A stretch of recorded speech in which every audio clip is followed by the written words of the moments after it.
Bueno, como les anunciábamos en nuestro tramo informativo, este programa ha tenido acceso en exclusiva a nuevos audios de uno de los magistrados del Supremo que ha condenado a Álvaro García Ortiz. Audios grabados durante la semana de deliberaciones en un curso del Colegio de Abogados de Madrid que ejerce la acusación, una de las acusaciones, contra el fiscal general del Estado. Así concluía el presidente de la Sala de lo Penal del Supremo su intervención en un curso del Colegio de Abogados de Madrid. Y con esto, señores, concluyo que tengo que poner la sentencia del fiscal. Faltaban 2 días para que se hiciese público el fallo. En esos cursos, habituales y exentos del régimen de incompatibilidades, intervinieron además los magistrados del Moral y Juan Ramón Verdugo. Son parte del tribunal que ha condenado a García Ortiz. 19 de noviembre, 24 horas para conocer el fallo. El magistrado Verdugo, en una charla informal con los alumnos, decía esto.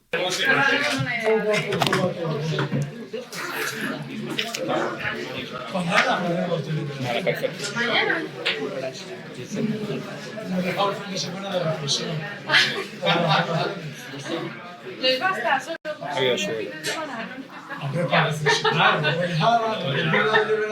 Aún no se conocía que la ponencia absolutoria de Susana Polo sería rechazada, tampoco que la sentencia la redactaría Rieta.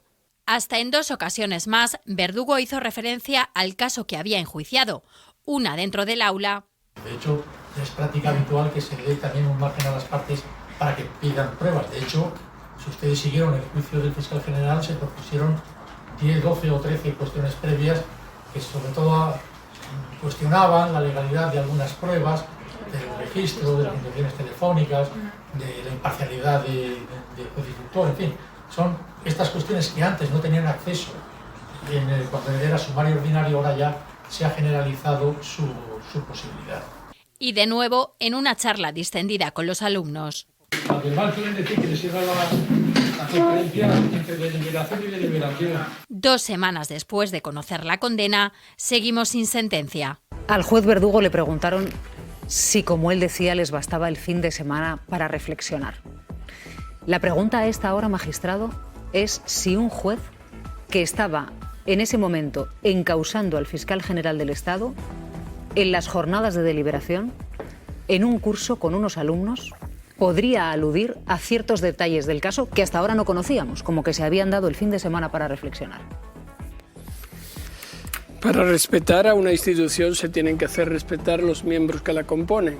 Y desde luego, en medio de una deliberación, no puedes ni debes hablar de lo que es objeto de la deliberación más que en el foro de la deliberación, es decir, entre los propios componentes del tribunal. Por tanto, cualquier referencia que se haga, sea de un carácter u otro, está mal hecha y es contraria a la ley, porque son secretas las deliberaciones. Yo no quiero meterme en el contenido de los audios, pero si esos audios son reales, pues la verdad es que... No, pero quiero decir que si dicen lo que dicen y se oye lo que se oye, pues cuando menos es una actitud bastante criticable en medio de una deliberación, además en un caso que se ha calificado por todas las instancias como histórico, como trascendente, y deberían de haber tenido mucho más cuidado, sobre todo cuando después se publicita el fallo antes del contenido de la sentencia, y deberían de no tomarse a broma o a chanza lo que estaban haciendo, porque puede comprometer la imparcialidad, desde luego. Y nunca, ya lo he dicho en alguna ocasión, sabremos cuando salga la sentencia qué razonamientos han sido anteriores o posteriores al fallo. Nunca lo sabremos. Tenemos la libertad de decir, bueno, se acomoda la sentencia a el fallo que ya se había publicado antes. En fin, todo muy desagradable y desde luego criticable. Si lo más llamativo de todo esto es que estén ahí, Quiero decir que es que el gran error de partida es que no deberían estar ahí. Hay una gran discusión, y la semana pasada hubo mucha discusión por el hecho de que se den unos cursos, ya el hecho en sí de ir en esa semana, en ese momento, cuando todo el país, bueno, estoy exagerando, pero todo el país al que le interesa, desde luego el mundo político, sin ninguna duda, y mucha gente, hay muchísima gente pendiente, desde luego todos los medios de comunicación, toda la gente más o menos interesada en el mundo político, estábamos pendientes de esa deliberación, y en ese momento ellos entienden, y es lo que a mí me llama muchísimo la atención para entender cómo funciona su propia disciplina, su propia dinámica interna, ellos entienden que no tienen que decirle al Colegio de Abogados, bueno, lo siento, pero este año comprenderéis que o lo retrasáis, o lo hacemos más adelante, o lo hacemos, o cambiamos de fecha, o algo, o 3 magistrados que están deliberando esto, pues este año, que habitualmente hacemos estos cursos, este año no podemos ir. Porque es que yo no entiendo eso, no entiendo cómo no existe esa autocontención de decir, bueno, nos está mirando todo el mundo. Es una sentencia súper polémica. Hay una tensión con este asunto máxima, el presidente del gobierno, tensión con el Supremo, lo sabemos, y en ese momento vamos a ir a este sitio a exponernos, a hablar de esto con alumnos, además con uno de los principales impulsores de la causa. En fin, a mí me parece que no acabo de entender por qué los magistrados no hacen para autocontenerse. Da idea de la falta de control que existe sobre las decisiones de la propia Sala Segunda. Es decir, la Sala Segunda en sí misma es la última instancia, no hay posibilidad de que alguien le critique dentro del nivel jurisdiccional que eso está bien o está mal, pero que evidentemente afecta a la apariencia de imparcialidad y genera una indefensión también por parte del propio afectado, del propio fiscal general, afecta a su tutela judicial efectiva, afecta también a la indefensión.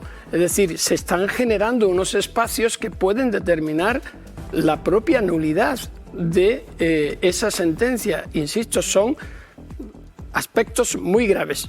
Nunca, al menos que supiéramos, se habían producido esta situación y como bien dices, era muy fácil.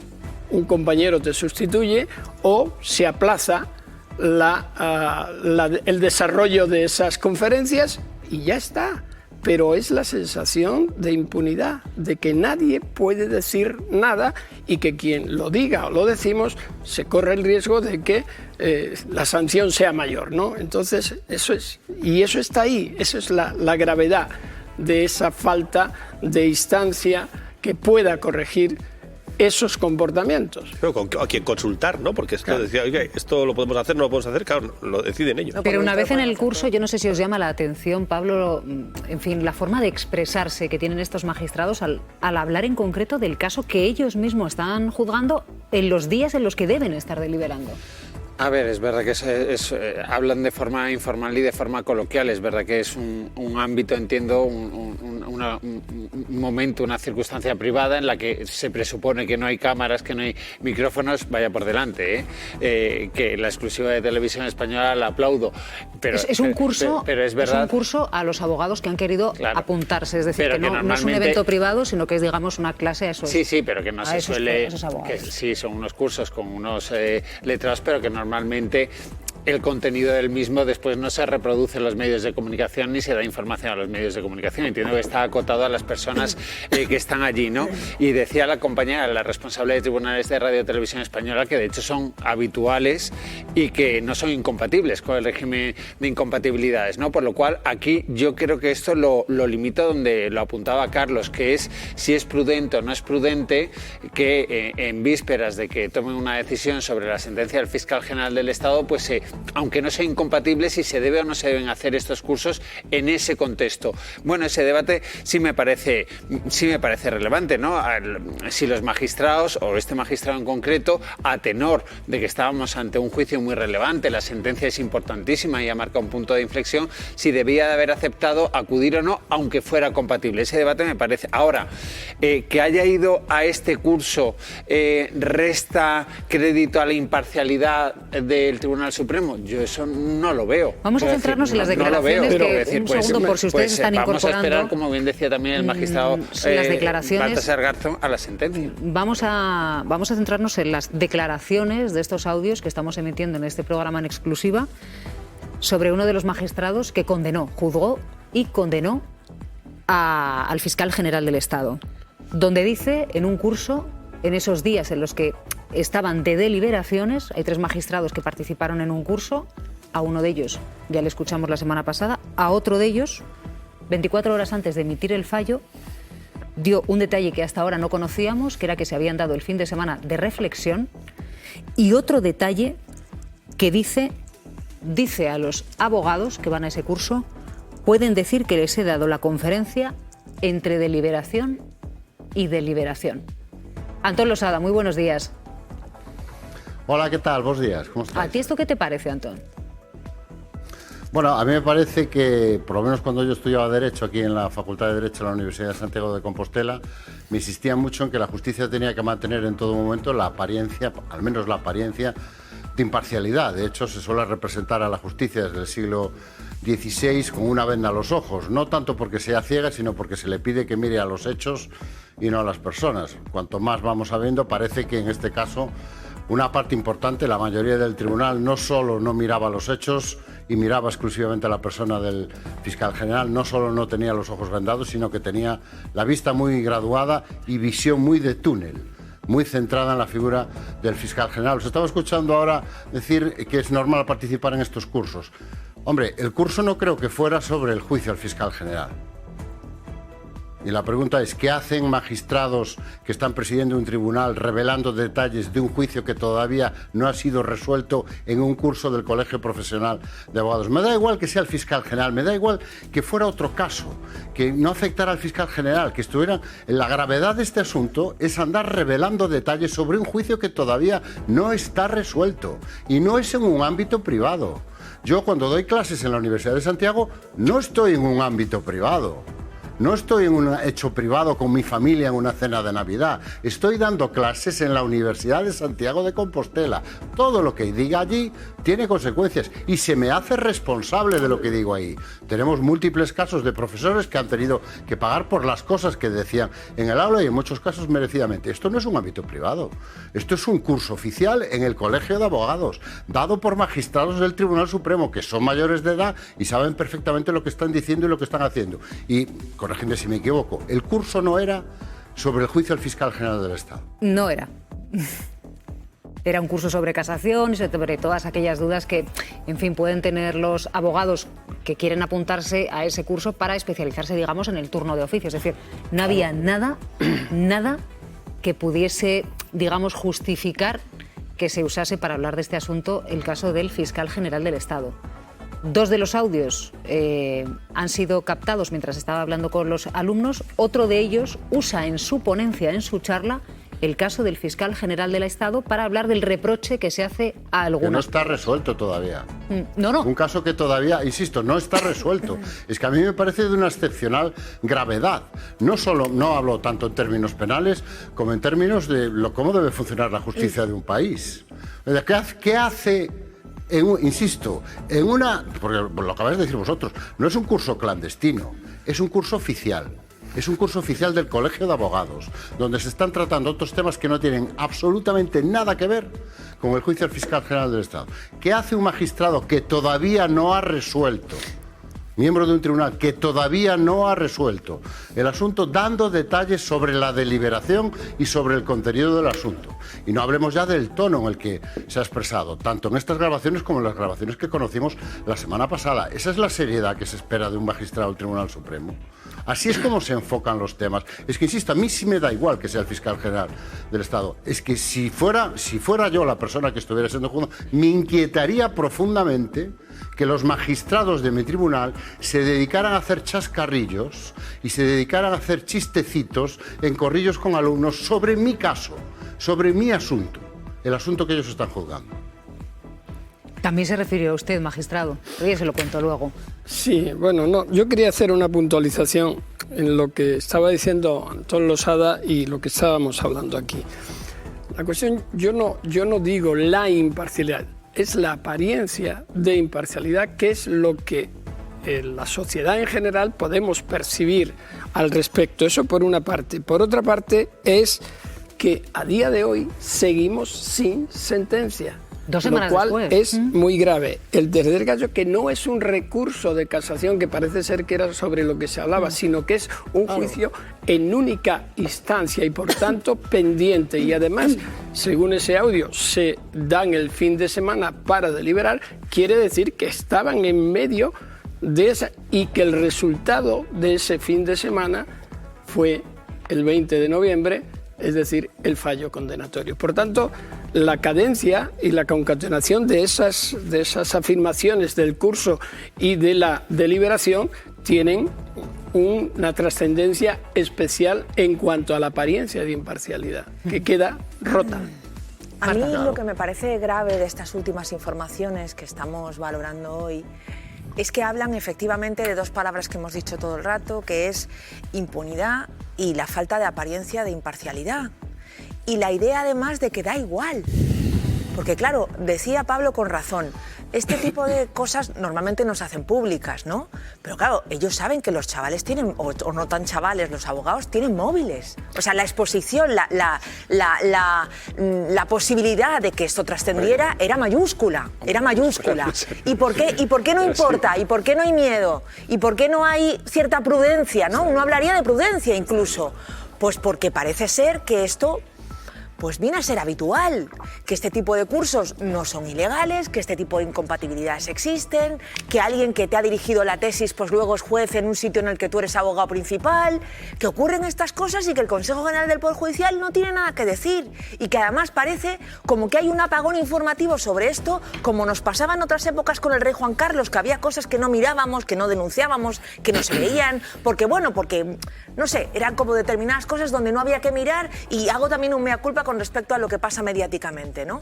Al final, cuando el Poder Judicial, el Consejo General del Poder Judicial es tan omnímodo, también los medios yo creo que se callan cosas.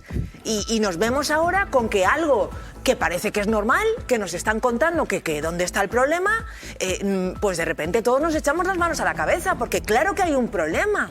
Claro que hay un problema. ¿Dónde está la apariencia de imparcialidad? ¿Cómo podemos creer que no hay cierto conchabeo?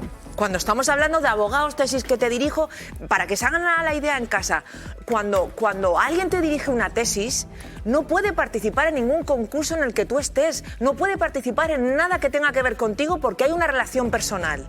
Entonces, ¿cómo puede alguien en un tribunal estar ahí juzgando a alguien cuando el abogado principal fue a quien le dirigió la tesis? O sea, son cosas que son inadmisibles y que, sin embargo, parece ser que son normales y que los que ahora lo estamos denunciando es que estamos sacando el pie del tiesto. A mí me parece que hay una reflexión importante que hacer y que el Consejo General del Poder Judicial tiene que hablar dentro de sí mismo, aunque no nos lo cuenten, sobre esa apariencia de imparcialidad perdida, que es fundamental. Y luego, claro, la pregunta clave aquí también es ¿cuándo deliberaron los magistrados del Supremo? Porque el juez Verdugo revela en estos audios que se dieron, Mateo, el fin de semana de reflexión, con lo cual nos queda lunes, martes, miércoles. El fallo es el jueves, pero el lunes, martes, miércoles los magistrados estaban por la tarde en cursos y por la mañana abordaban otros casos, ¿no? La pregunta es ¿cuánto tiempo dedicaron a deliberar? Yo lo he contado en algunas informaciones, ellos estaban deliberando ya durante el juicio. Probablemente hay juicios más densos donde se hacen deliberaciones por bloques y ellos ya en el juicio efectivamente ya estaban, compartiendo información sobre lo que allí se estaba debatiendo. Sobre lo que estamos hablando, Silvia, efectivamente yo creo que vamos a ver, el asunto yo creo que estaría en un debate de la apariencia de imparcialidad, de la estética.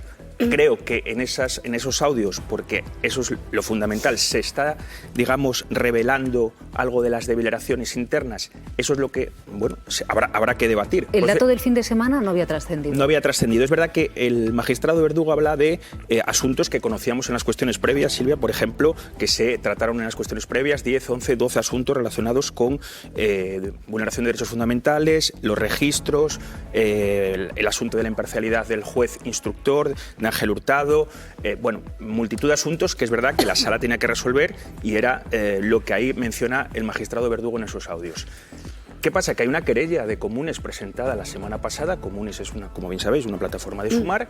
Una querella presentada ante la Sala de 69 del Tribunal Supremo, conformada por 16 magistrados, que va a tener que resolver efectivamente porque la querella de los Comunes, que es pública y notoria, habla de revelación de las deliberaciones internas del tribunal que juzgó al fiscal general. Con lo cual, va a tener que pronunciarse el Tribunal Supremo sobre este aspecto y la Fiscalía probablemente también. O sea, vamos a llegar a la paradoja de que la Fiscalía va a tener que pronunciarse sobre esta querella. Una querella que después de estos audios me imagino que se ampliará, también dirigida al magistrado Verdugo. Lo que se dice en los audios me ha parecido entender que se daban el fin de semana. El fin de semana fue anterior al 18, por tanto, se sobreentiende que está diciendo que se han dado el fin de semana para deliberar y pensar para y demás. Reflexionar, dice. Reflexionar, bueno, y después viene la afirmación del presidente del tribunal de que se vaya para escribir la sentencia. Están en medio de la deliberación. Insisto, esa es la gravedad. Las deliberaciones son secretas. No pueden trascender, es como las del Consejo de Ministros, no puede trascender. Es delictivo hacerlo, o aparentemente. Por tanto, ese cuidado sería exquisito, debería de ser exquisito, y no deberíamos de estar hablando de esto, porque, bueno, estamos hablando porque ha acontecido, pero es innecesario, no abunda más que en esa sensación que estamos hablando de que no ocurre nada y que no va a ocurrir nada. Si esto sucede en un tribunal inferior o en un juez juzgador unipersonal, hoy día ya habría unas consecuencias graves para él en el Consejo General del Poder Judicial, como es el Tribunal Supremo, que teóricamente es lo mejor de lo mejor, aunque no sea así. Nadie va a abrir ese procedimiento. Y en cuanto a la querella, pues, bueno, veamos a ver, probablemente, no sé qué recorrido tendrá, pero desde luego tendrá que ser la sala del artículo 61 la que se pronuncie, porque va dirigida, según he visto en medios de comunicación, contra el presidente de la sala. Y es uno de los casos en que esa sala, que es una sala especial, que la forman presidida por la presidenta del Tribunal Supremo y todos los presidentes de sala, salvo en este caso el afectado y el más antiguo y el más joven, hombre o mujer, de los magistrados de todas las salas, de las 5 salas. Es decir, un volumen de magistrados de entre 11 y 15, previsiblemente. Bueno, tendrá que pronunciarse. Pero es que todo esto ocurre en medio de esa deliberación y de que no se conoce la sentencia, los argumentos, cuándo son ya casi 15 días. Puede salir hoy, puede salir mañana, tal, pero es que nos vamos a encontrar con que hoy, cuando estamos aquí dentro de un rato, se va a producir la comparecencia de la nueva fiscal general propuesta ante la Comisión de Justicia. Todo esto está pasando antes de que sepamos cuál es la sentencia y los argumentos jurídicos en contra del fiscal general que ha sido juzgado. Y si no se dan prisa en sacar la sentencia, puede ser que tengamos nueva fiscal general del Estado, con todas sus características de una trayectoria impecable en contra de la violencia machista, el negacionismo, etcétera, sin saber todavía la sentencia contra el anterior.